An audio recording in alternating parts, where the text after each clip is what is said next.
Have you ever wondered why some people remain calm and resilient, even when their world seems to be falling apart? Why others crumble at the slightest setback, while a select few rise stronger from every challenge? The answer often lies in a powerful philosophy forged over 2,000 years ago, a way of thinking that has inspired everyone from Roman emperors to modern-day leaders. Welcome to Stoicism. And today we're diving into its core principles, practices, and the timeless wisdom of figures like Marcus Aurelius, Epictetus, and Seneca. In this video, we're breaking down the foundational concepts of Stoic philosophy, from the rational teachings of Epictetus to the imperial reflections of Marcus Aurelius. We'll explore ideas like the law of reason, Amor Fati, and how to apply them in your everyday life. Whether you're seeking peace of mind, resilience against adversity, or simply a new perspective on life, Stoicism offers a roadmap for living well.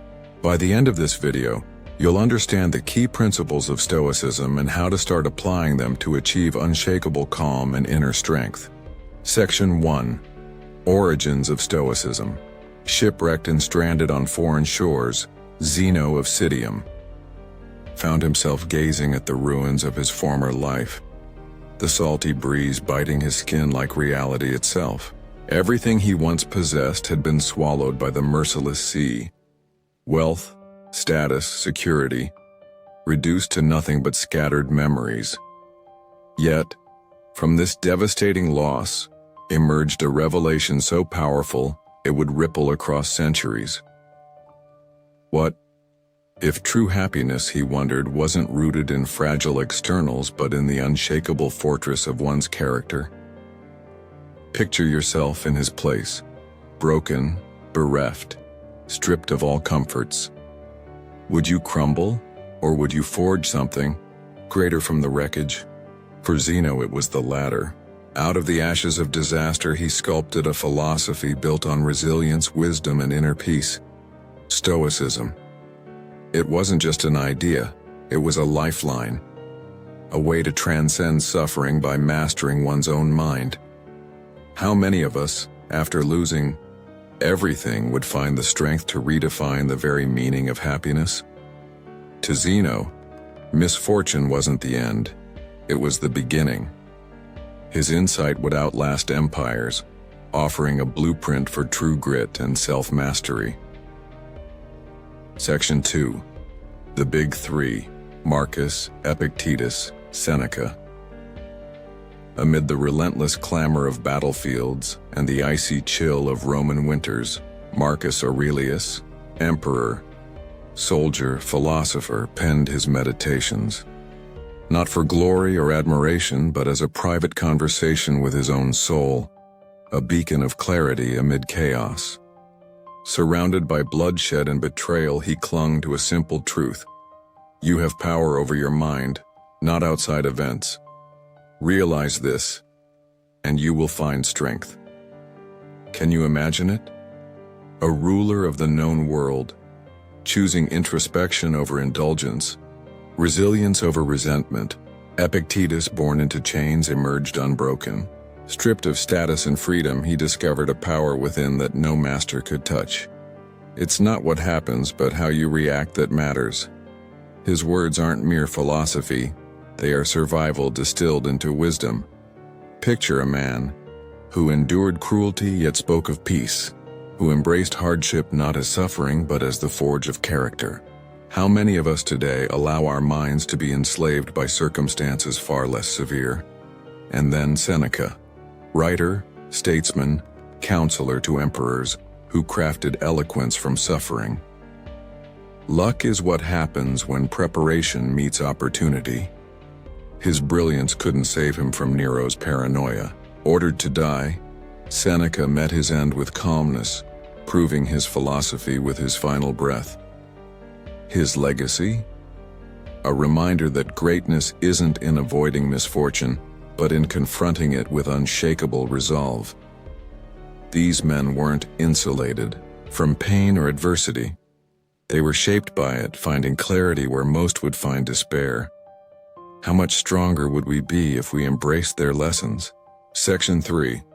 The Dichotomy of Control. Here's your Stoic superpower: mastering the art of control. Imagine life as a vast, unpredictable ocean. You can't tame the waves, but you can command your own ship. Divide life into what you can influence and what lies beyond your grasp. Your thoughts, reactions, and intentions. These are your domain, malleable, sharpened by discipline and reflection. The mood of a rainy day or the relentless crawl of traffic. Out of your hands, like leaves swept away by the wind. Yet how often do we burn precious energy wrestling with the immovable? As Epictetus wisely noted, we suffer more in imagination than reality. Think about it. How many sleepless nights have you wasted replaying past failures or dreading future scenarios that never materialize? It's like carrying a burden of smoke, weightless yet suffocating. The truth is, liberation begins with acceptance. Release your grip on what you can't control, and suddenly, your energy becomes a focused, potent force. Channel it into refining your own mind, building resilience and embracing what truly matters. The world may remain chaotic, but your inner fortress, unshakable. Section 4. The Four Virtues: wisdom, courage, justice, temperance. These aren't just words. They are the pillars that hold up the architecture of your soul. They are your compass, guiding you through life's relentless storms and deceptive calm. When you stand at the crossroads of indecision, gripped by doubt or swayed by fleeting desires, ask yourself, is this wise? Is this fair? Wisdom demands you see beyond the moment, weighing actions with foresight and clarity. Courage calls you to act despite fear, to confront discomfort for the sake of growth. Justice requires that you honor what is right, even when it costs you something precious. And temperance? It teaches you restraint, the mastery over impulses that often lead others astray. Marcus Aurelius spoke of these virtues as the path to the divine, a blueprint for becoming your highest self. Imagine a leader tempted by power's corrupting touch, choosing instead the hard road of integrity. Or a friend betrayed, who responds not with spite, but with calm discernment. What if you wielded that same strength? Picture the serenity of acting with virtue when all else crumbles around you. These principles are more than ideals. They are tools forged through hardship, meant to sharpen your character. And every time you choose them, you walk the path of the divine. Section 5. Amor Fati, love your fate. Nietzsche borrowed this from the Stoics. Amor Fati, Latin for love your fate. But this isn't mere acceptance. It's a fierce, unapologetic embrace of everything life hurls your way. When Marcus Aurelius proclaimed, "The obstacle becomes the way," he wasn't offering hollow comfort. He was pointing to a radical alchemy, transforming setbacks into strength. Picture this. You lose your job, the ground beneath you crumbles. Most would spiral into despair, but not you. You choose to see the wreckage as raw material, a chance to sharpen skills, pivot, innovate. Heartbreak. It feels like a blade through your chest, yet within that pain lies resilience waiting to be forged. You learn to rebuild from ashes, stronger, wiser, untouchable. Life doesn't hand out meaning. You sculpt it from chaos. Ask yourself, how often do you resist reality, clinging to what should be instead of seizing what is? Amor Fati demands you do more than accept. It demands you adore. Your life isn't defined by what happens to you. It's defined by how passionately you marry yourself to reality, dancing with every triumph and tragedy alike. Section 6. The Law of Reason. The Stoics believed that a universal reason, logos, governs all existence, a force as constant and unyielding as gravity itself. Imagine it as the invisible threads weaving the cosmos into order, guiding the rise and fall of empires, the bloom of flowers, and even the beat of your own heart. It's the rational structure underlying everything, from the swirling dance of galaxies to the quiet resilience of a tree bending under fierce winds. Now picture fighting against that natural order, resisting reality itself. It's like a wave hurling itself against the shore, desperate to defy the inevitable pull back to the ocean. It crashes, splinters, and fades, its rebellion nothing but a fleeting whisper.